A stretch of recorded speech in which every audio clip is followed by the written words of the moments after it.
think it was Christmas or my birthday. I'm trying to remember. It was early on.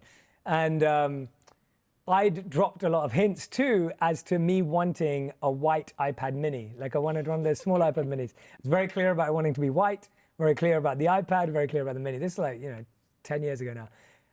And I'm asking for this gift and hinting again. I'm not being overt, I'm hinting.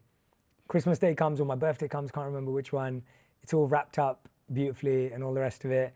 And it's the exact size. I'm so excited. I'll open it up. It's an Asus. A what? Exactly. No offense to Asus the brand. But I was like, it's an Asus. So Asus makes tablets. And I'm sure they're wonderful tablets. Like, I'm sure they're wonderful. I'm no offense to an Asus.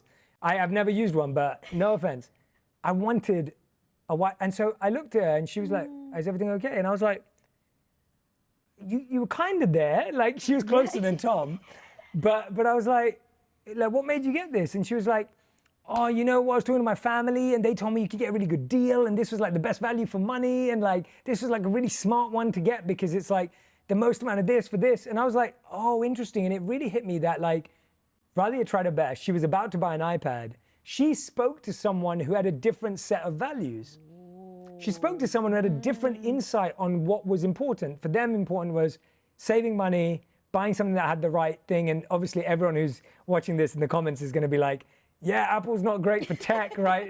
All the people who don't think Apple's great tech. And I agree with all of that. I love the user experience. I'm basic. Basic. I want the user experience and you have your preference. And what I realized was she tried her best, but it's like, that's what happens when you listen to other people instead of listening to your partner.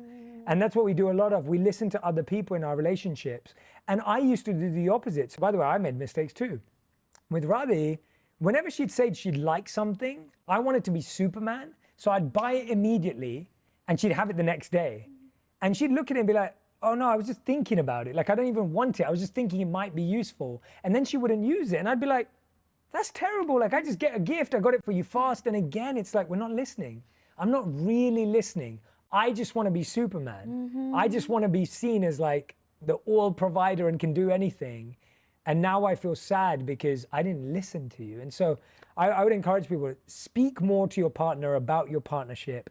Listen more to your partner about your partnership.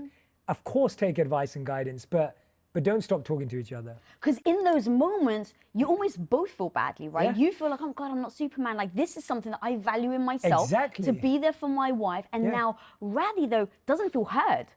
Like, it's almost like, well, just because I said it, like, that isn't right. Like, or the fix it thing where it's like, oh my God, I really want to get it to you. She's like, well, don't you know me? I'm just thinking through it. And now she feels like you don't even know me. You think that I just want to run out and get it. And now you're both missing that beat. Exactly. And as we start to talk through, right, you've met someone, you found someone in your life, as we start to talk through these struggle moments, these are the moments that the small things can start to stack.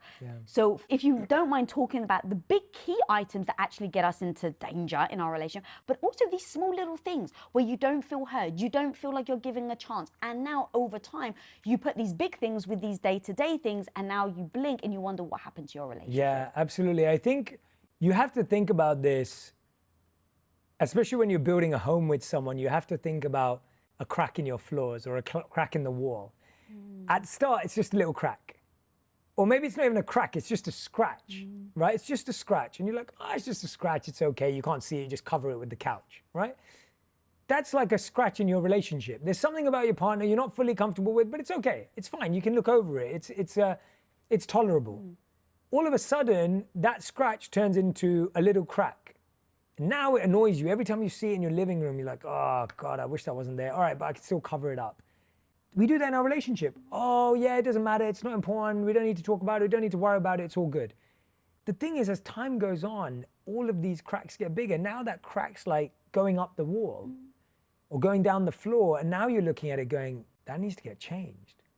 And by then, you're thinking about changing it. Now, when you apply that to a partner, it's like, am I with the right person? Right, you're asking different questions, and the problem is you're waiting to ask an extreme question before solving a small problem. And if you just dealt with it when it was there, where it was, it would be so much healthier. And I think we're scared, like you said, because we don't want to be needy.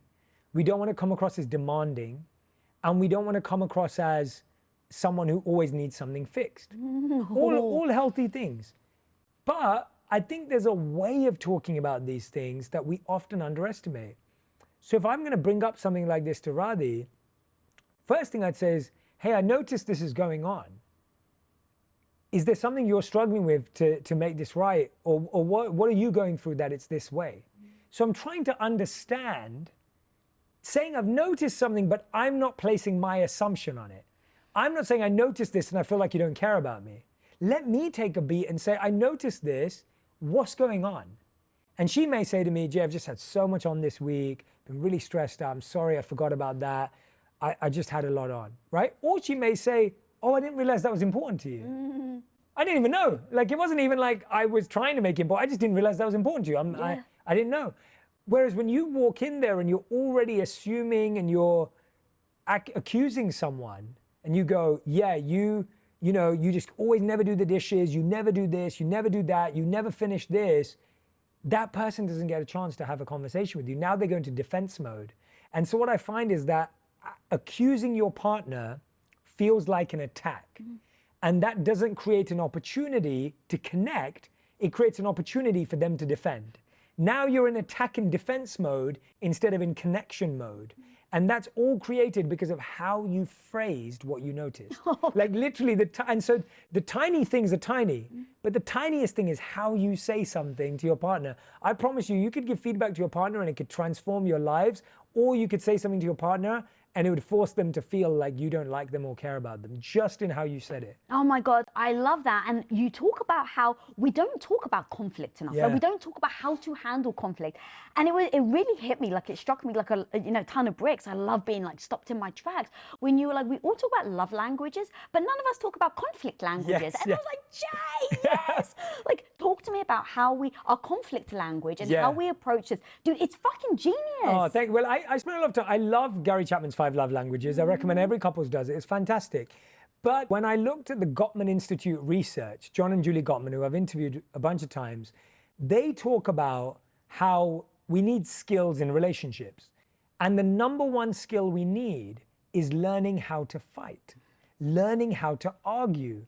Now, I'm not saying that you should be having full-blown arguments where you're swearing at each other and cussing each other out and then afterwards being like, we love each other.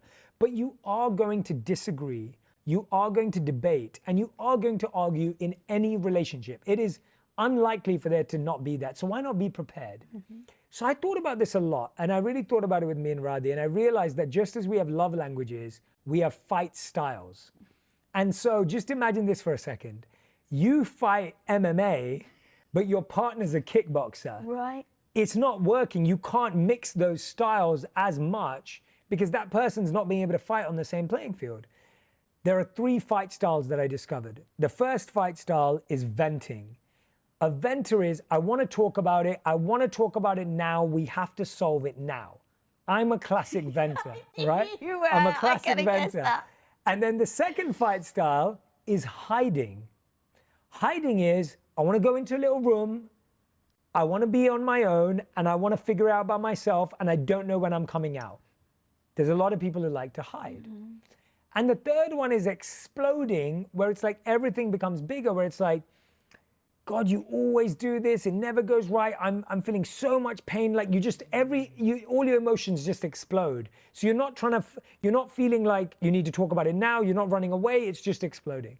None of these are good or bad or wrong or right. No one should feel less than because we deal with it a certain way. We deal with it the way our parents dealt with it. We deal with it the way our parents didn't fulfill in us or people in our life didn't fulfill in us. It comes from our trauma. So for me, I'm a fixer, I want to solve it now. Radhi's a hider. When I first shared with Radhi that I got a new job offer to move to New York, this was 7 years ago, Radhi didn't talk to me for 2 days because she was so scared that she'd have to leave her family. And this was one of the biggest transitions we went through in our lives. But because I knew family was her priority, I was already aware this was going to be tough for her. I knew she would need space. Her way of telling me we could move to New York 2 days later was she bought New York bed sheets and she put them on the bed. And I was like, does that mean New York's here? Or does that mean we can go? And I was like, sorry, we're not going to New we're York, but not. I brought it here. Yeah, brought it here. I was like, which one is it? Anyway, we moved to New York and now we live in LA. But the point I'm making is that for years, me and Radhi argued because she wanted to hide and think about things and I wanted to talk about it. And for me, anytime she wanted to hide, the voice in my head says, she doesn't care about you. She doesn't care about this relationship. You value this relationship more.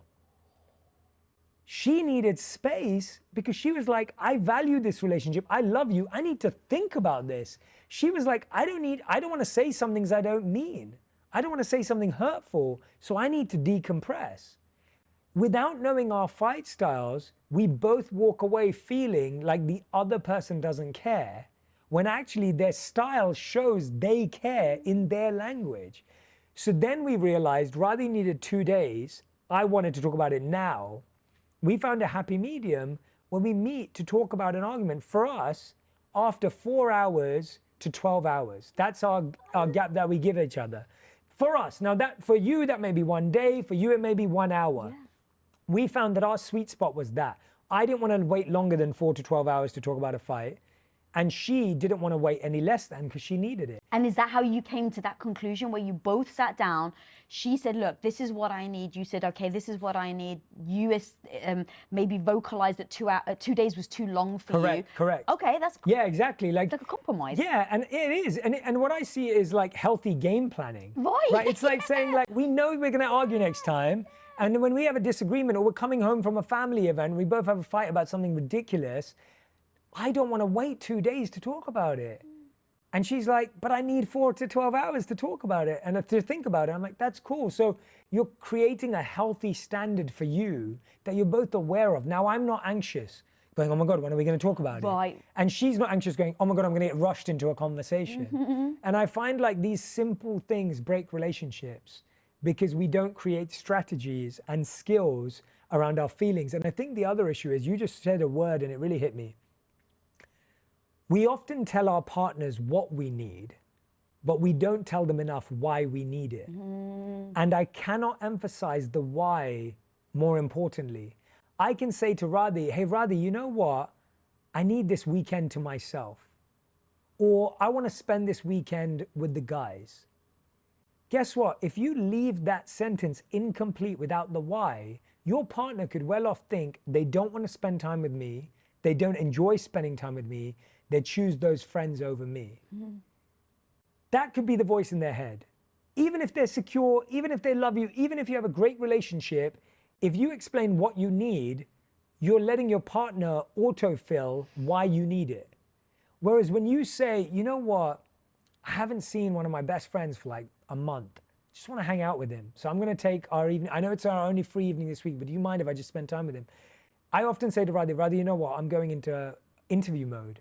For the next few weeks, I'm going on so many podcasts, I'm going to so many events, I want to be prepared, I want to be organized. I'm going to be less present unless you really want me to be and tell me you want me to be present. But just so you know, I'm going to be on my phone, I'm going to be doing this. Now that she knows that, she knows if she needs my attention, she can say, hey, I want you to be present. But she also is not mad at me for being on my phone. But when you don't say that and you just do it and you go, well, you should know how hard I'm working. You should know how much I've got going on. It's like, how can you expect that person to know? So I feel these little things create big issues in relationships. And I just wish, the book gives tools and questions and ways to start conversations to help you have healthier conversations. Click here right now to learn how to find and keep real, true love. I met so many people who have been hurt by relationships. They've had bad breakups, they've dated the wrong person, they've struggled with connection, maybe